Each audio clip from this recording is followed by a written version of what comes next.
দেখতে পায় মহাবৈষ্ণব ধ্রুব এক পদ মাটিতে রেখেছি, আর এক পদ ঊর্ধ্বগতিতে দুবাহু উত্তোলন করে মুখে হরিবোল হরিবোল বলছে। ওই দৃশ্য দর্শন করে যত হিমাস্ত্র বসেছিল তারা সবাই থমকে দাঁড়িয়েছিল।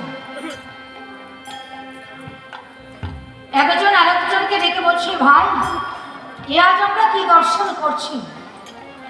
পঞ্চম বর্ষ বালক এক পদ মাটিতে আর এক পদ ঊর্ধ্বগতিতে দুবাহু উত্তোলন করে মুখে হরিবোল হরিবোল বলছে। এ তো শুধু মানব নয়, এ হচ্ছে মহাবৈষ্ণব। এ মহাবৈষ্ণব আজ আমরা বড় ভাগ্যবান। একে আহার করা যাবে না, একে রক্ষা করতে হবে। কেন জানো? এই যে আমার গোবিন্দের প্রাণ প্রিয় ভক্ত, সাধারণ মানব নয়। আজ আমরা ধন্য হয়েছি, এই বনের যত পশু পাখি সবাই মিলে আমরা ধন্য হয়েছি।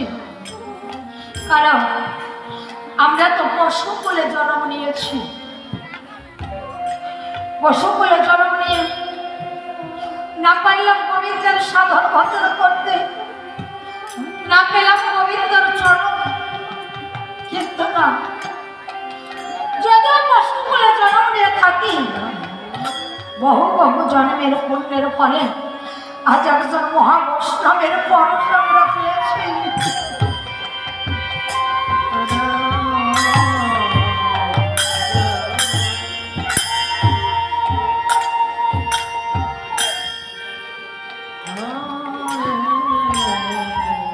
একজন মহাবৈষ্ণবের দেখা পেয়েছি।